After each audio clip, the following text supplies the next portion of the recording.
Just like the stars in the sky, we never really appreciate them or even look at them, leaving us feel empty and ungrateful. Try to count the stars, if indeed you can count them. There are countless of moments, countless of guidance, countless of gifts and kindness. God is good. He is faithful. But if you look up and count God's blessing, you will be overwhelmed, as if it is too many, as if you are counting stars.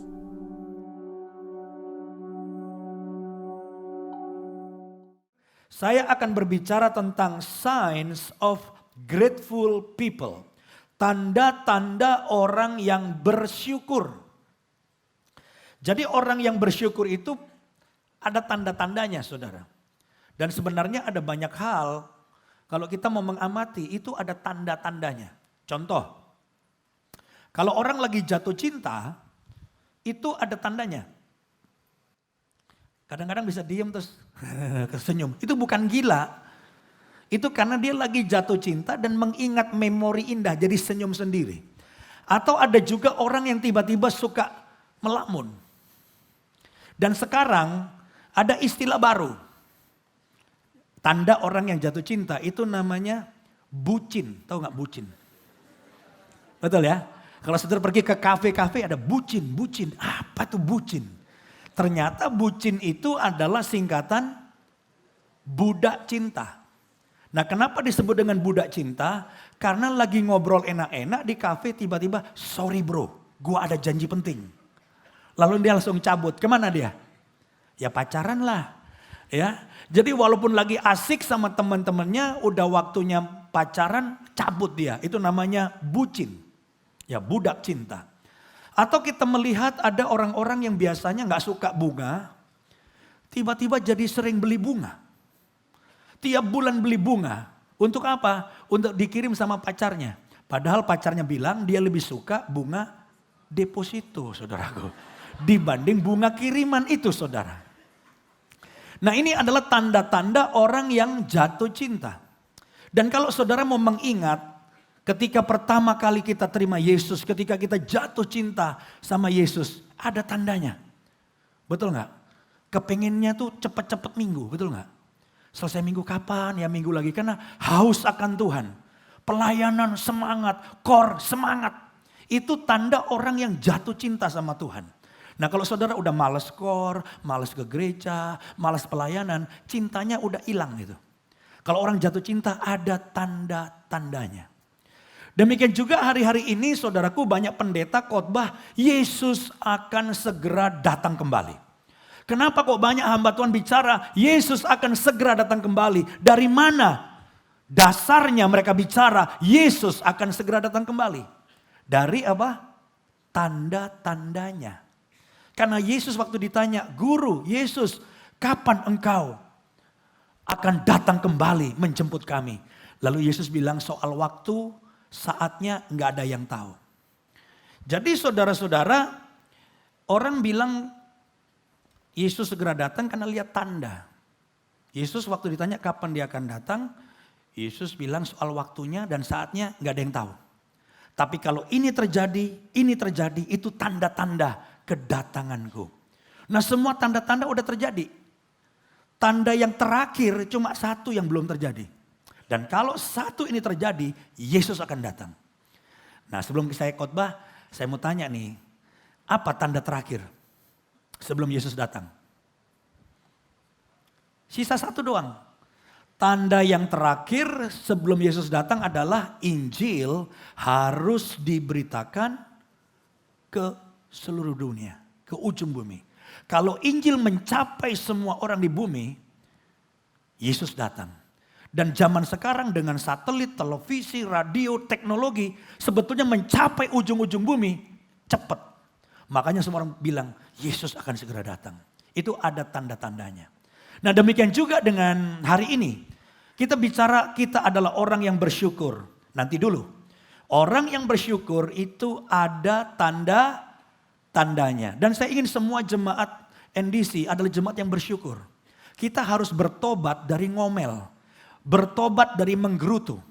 Saudara bilang mengomel kan dosa kecil. Jangan salah. Gara-gara mengomel, gara-gara menggerutu, bangsa Israel tidak masuk tanah perjanjian. Betul? Nggak masuk.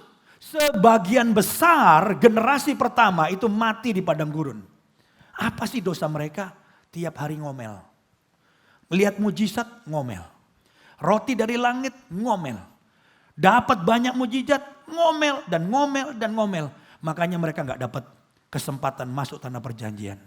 Itu sebabnya kita harus menjadi orang yang tidak mengomel tapi bersyukur. Nah, ada 3 tandanya. Mari kita mulai dengan yang pertama. Bersyukur tanda merasa cukup. Ini yang pertama. Orang yang bersyukur itu adalah orang yang merasa cukup. Saudara boleh kaya, punya banyak uang.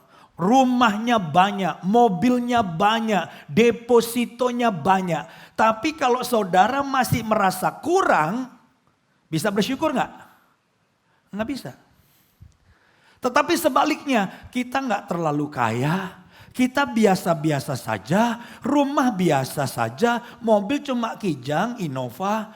Tapi kita bilang gini, Tuhan baik sama saya.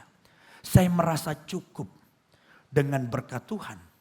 Maka orang ini walaupun gak terlalu kaya, dia akan menjadi orang yang bersyukur. Karena dia merasa cukup. Dia puas. Dan bukankah Tuhan juga menghendaki kita memiliki yang namanya merasa cukup. Coba kita baca Ibrani pasal 13 ayat yang kelima.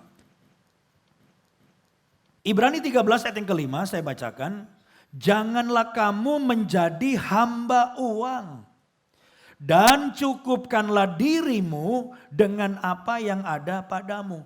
Jadi ada orang yang gak pernah cukup. Udah punya banyak kerja, cari uang terus. Kepala jadi kaki, kaki jadi kepala. Menghalalkan segala cara. Pokoknya mau more, more, more. Itu hamba uang. Tuhan bilang cukupkan dirimu dengan apa yang ada padamu. Karena Allah telah berfirman, aku sekali-kali tidak akan membiarkan engkau. Dan aku sekali-kali tidak akan meninggalkan engkau. Jadi ternyata rasa cukup itu penting. Selama kita merasa kurang, kita tidak akan pernah bisa bersyukur. Kita akan terus mengeluh, menggerutu. Walaupun sebenarnya kita punya banyak. Deposito sudah banyak, berkat sudah banyak. Dan yang penting kita tahu adalah bahwa rasa cukup itu kunci kebahagiaan. Rasa cukup itu membawa kepuasan dan ujungnya adalah kebahagiaan. Saudara tidak perlu heran ketika melihat orang yang kaya, terkenal, suksesnya luar biasa, hartanya di mana-mana, rumahnya di mana-mana, mobilnya mewah, tetapi mereka nggak bahagia. Karena orang yang kaya itu seringkali lupa bersyukur. Karena pengen lebih, lebih, dan lebih. Pengen hal-hal baru. Makanya sekarang kalau orang udah kaya, udah keliling dunia saudara. Akhirnya apa? Dia mau lebih lagi. Sekarang ada wisata yang lagi ngetop, laku keras. Itu wisata ke bulan kalau nggak salah. Betul ya? Saudara udah baca? Itu sampai waiting list. Orang mau ke bulan. Padahal di bulan ada apa saudara? Enakan Central Park. Wah, mall ini enak, kafe banyak. Iya saudara-saudara. Tapi itu tadi, more, mau yang lebih, yang baru. Dan itu membuat orang tidak punya rasa puas, gak merasa cukup. Akhirnya gak pernah bahagia. Seorang yang sangat terkenal namanya Jack Ma. Jack Ma bilang begini, I was much happier when I wasn't rich. Jack Ma berkata bahwa ia lebih bahagia ketika ia belum kaya. Justru di dalam kekayaannya dia merasa sangat tidak bahagia. Jadi sebenarnya kunci kebahagiaan itu singkat, simple. Saudara merasa puas dengan berkat Tuhan. Saudara merasa cukup, bersyukur, saudara bahagia. Tapi saudara boleh kaya. Tapi saya bilang gini, Kalau saya punya 100 miliar lagi baru bahagia. Kalau saya punya ini lagi bahagia. Jadi sementara saudara di sini padahal udah kaya banget tuh saudara. Saudara gak pernah bahagia. Hari ini saya usul, mari kita bahagia dengan apa yang kita miliki. Tapi boleh dong Pak nanti dapat lebih banyak. Itu puji Tuhan, tapi sekarang kita sudah bahagia. Jangan nunggu nanti kalau punya rumah. Kalau rumah saya jadi Pak ada kolam renangnya, kamarnya 5. Baru saya bahagia. Kasian banget nunggu 5 tahun lagi. Kenapa gak bahagia sekarang? Ya rumah saya masih kecil, gak apa-apa, rasa puas, rasa cukup. Kita bahagia dengan yang kita punya. Dan orang yang bersyukur adalah orang yang rasa cukup dengan apa yang kita miliki. Saudara rasa cukup? Lo kok diam semua, saudara cukup? Amin, bilang saya puas. Saya cukup dengan berkat Tuhan. Saya mau bersyukur. Yang setuju kita berikan kemuliaan bagi Tuhan. Haleluya. Ini yang pertama ya. Bersyukur tanda kita rasa cukup. Yang kedua, bersyukur tanda percaya. Jadi saudara-saudara sebenarnya bersyukur itu juga berarti kita percaya. Kenapa? Karena ternyata Tuhan ingin kita bersyukur bukan saja ketika semuanya lancar. Tapi juga ketika ada yang gak lancar. Tuhan ingin kita bersyukur bukan saja pada waktu kita sehat. Tapi pada waktu kita juga mungkin kurang sehat. Tuhan kita mau bersyukur ketika kita dalam kondisi yang baik. Tapi juga pada waktu kondisi kita kurang baik. Itu sebabnya di dalam 1 Tesalonika pasal 5, coba kita lihat saudara-saudara. 1 Tesalonika 5 ayat 18. Saya akan bacakan. Firman Tuhan bilang apa? Mengucap syukurlah. Baca sama-sama. Dalam segala hal. Sebab itulah yang dikehendaki Allah di dalam Kristus Yesus bagi kamu. Nah ini yang saya bilang kenapa mengucap syukur itu tanda percaya. Karena ternyata kita diminta mengucap syukur di dalam segala hal. Dalam segala keadaan, dalam segala musim kehidupan kita. Kita diminta bersyukur. Dan ini bukti bahwa kita adalah orang yang percaya. Jadi ketika saudara menghadapi masalah, siapa yang yakin? Ketika engkau menghadapi masalah, bukan kebetulan. Saudara yakin?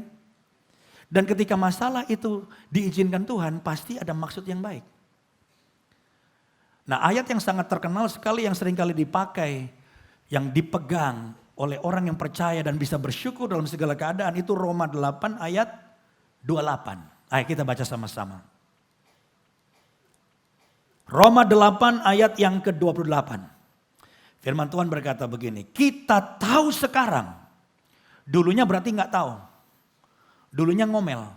Tapi melalui proses yang panjang, Alkitab berkata, kita tahu sekarang bahwa Allah turut bekerja dalam segala sesuatu untuk mendatangkan apa? Kebaikan bagi mereka yang mengasihi Dia, yaitu bagi mereka yang terpanggil sesuai dengan rencana Allah.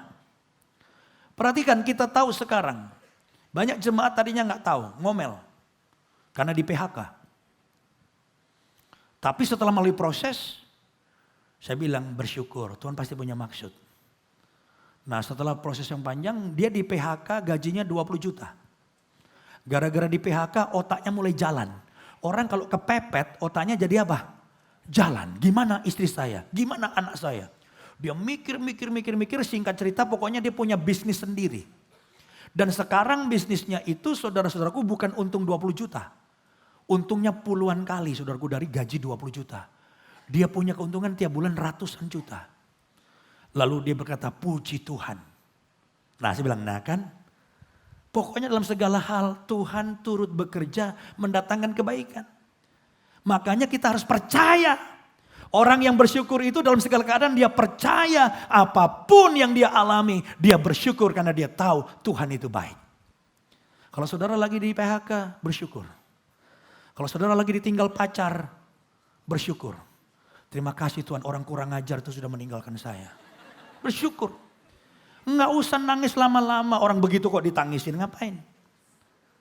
Bersyukur terima kasih Tuhan. Koko Ali yang pergi. Terima kasih. Tuhan kirim Andi Lau. Yang mirip kerennya. Bersyukur. Nah tapi yang saya ingin saudara, ini agak sedikit dalam saya bicara. Yang mendatangkan kebaikan itu jangan saudara ukur secara materi. Tadi gaji 20 juta, sekarang 200 juta. Wah, ini mendatangkan kebaikan di PHK.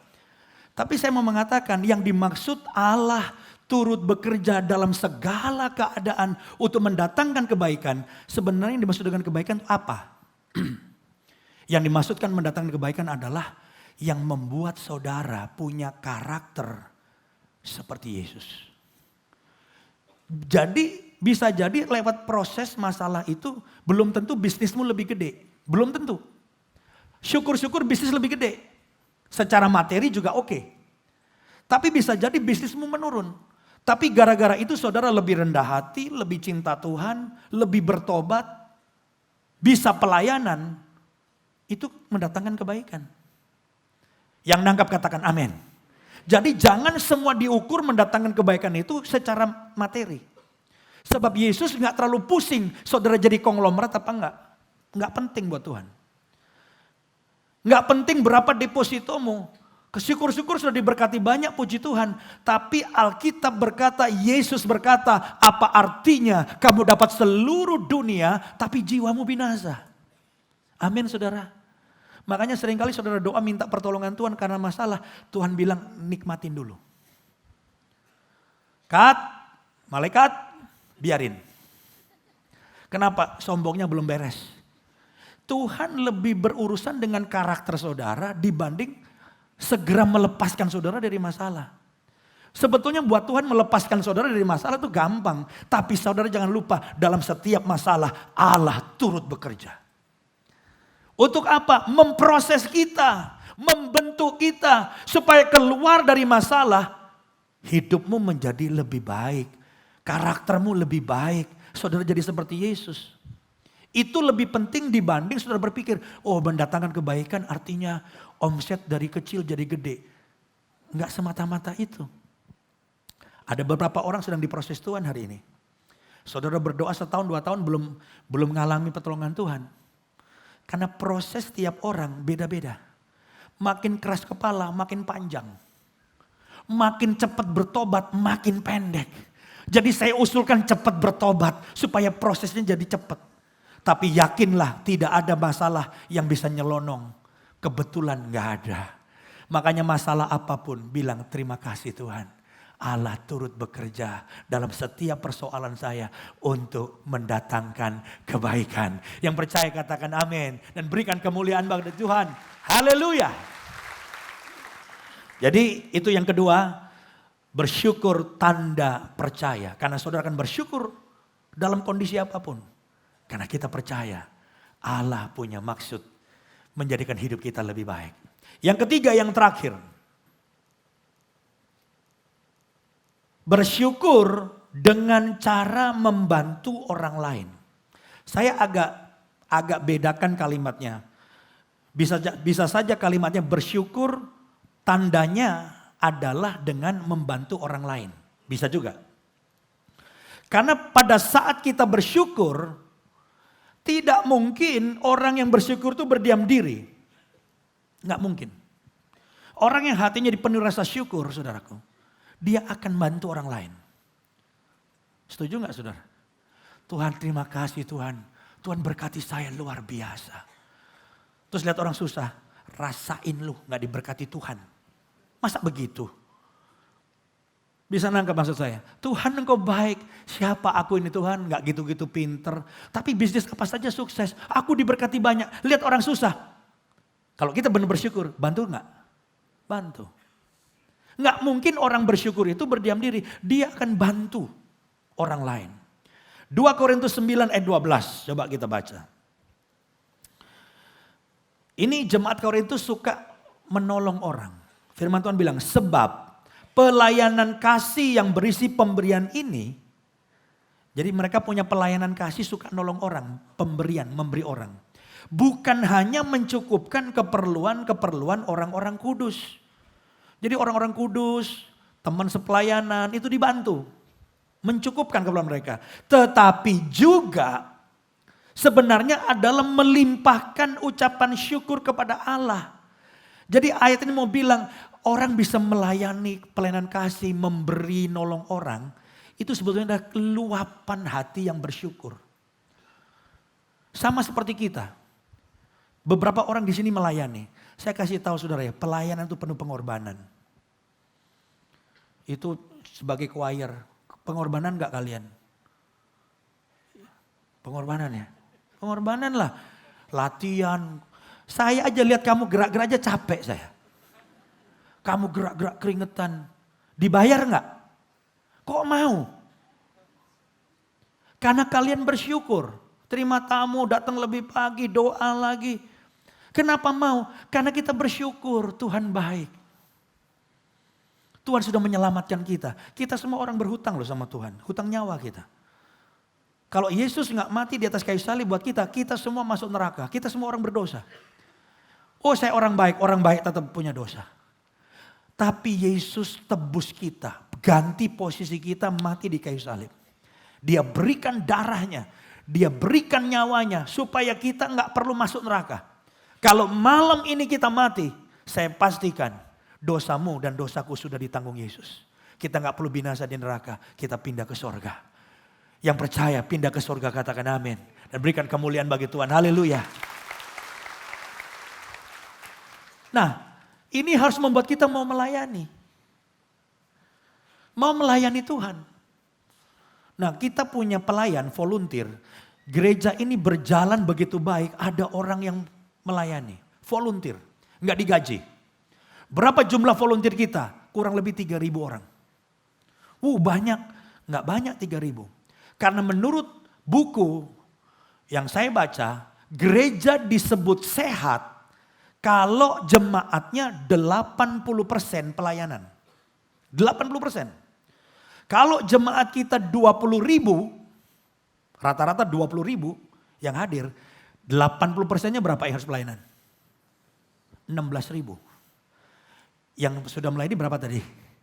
3.000. Kurang berapa? 13.000. Halo? 13.000? Ngapain gua pelayanan?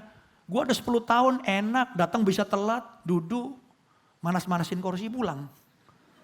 Nggak mungkin kalau orang bersyukur begitu. Nggak mungkin, saya pastikan. Dari hati kita akan bergejolak. Masa Yesus mati buat saya? Dia tebus saya, dia berkati saya, dia angkat saya. Saya tadinya nggak punya apa-apa, sekarang diberkati. Masa cuma duduk? Jadi nanti dari 3.000 nambah 5.000, 6.000. Melayani.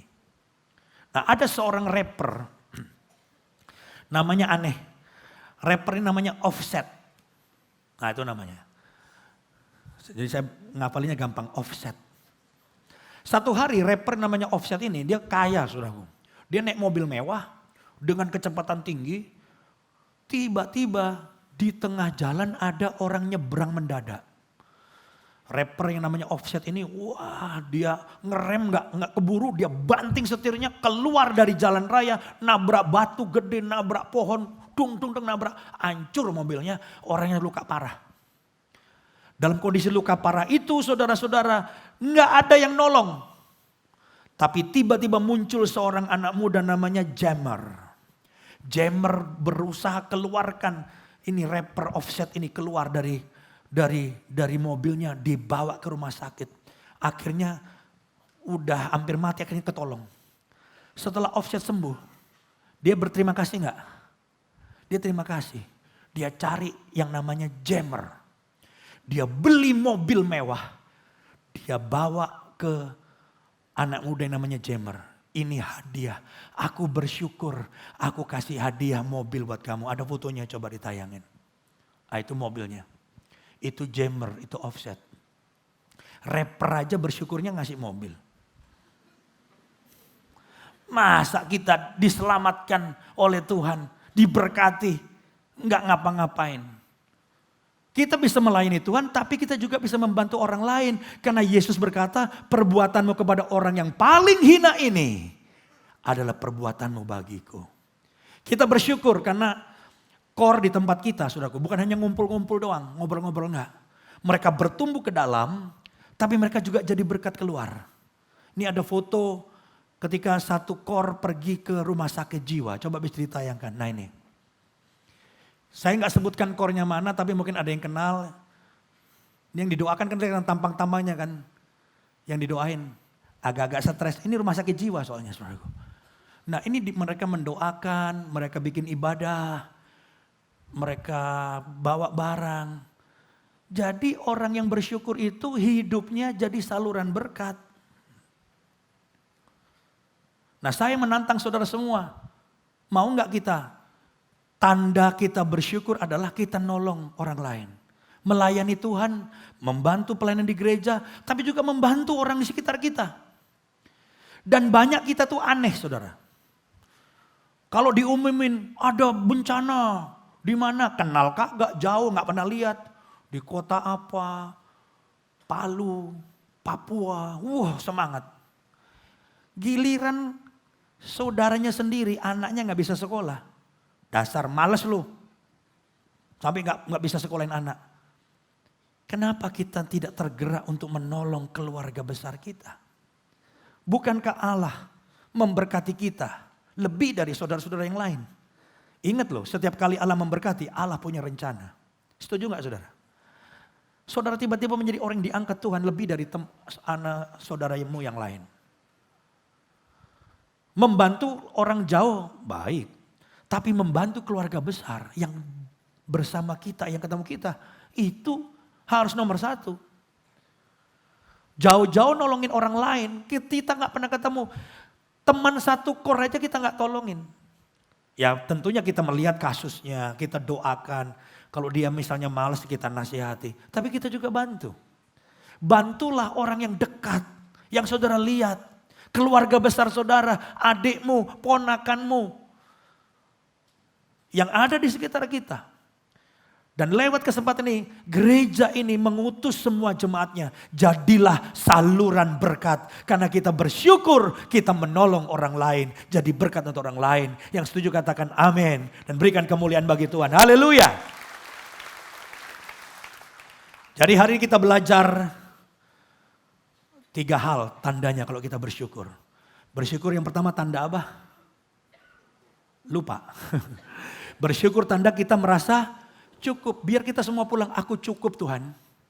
Hari ini, kalau Tuhan berkati lain kali lebih besar, puji Tuhan. Tapi yang sekarang ini aku cukup. Maka saudara akan bersyukur, engkau akan bahagia. Yang kedua, bersyukur tanda apa? Percaya. Apapun masalahnya, syukur. Pasti ada maksud Tuhan. Yang ketiga, bersyukur tandanya apa? Kita suka bantu orang lain. Melayani, jadi berkat, bantu orang lain. Pemain musik bisa siapkan diri. Statement terakhir di atas semuanya, bersyukur ternyata menyenangkan hati Tuhan. Ya, jadi kita mau jadi semua jemaat NDC orang yang bersyukur, karena bersyukur menyenangkan hati Tuhan. Siapa yang menyenangkan hati Tuhan? Angkat tangan. Gampang, bersyukur. Apapun yang terjadi dalam hidupku, tetap bersyukur. Tuhan Yesus baik. You are counting stars.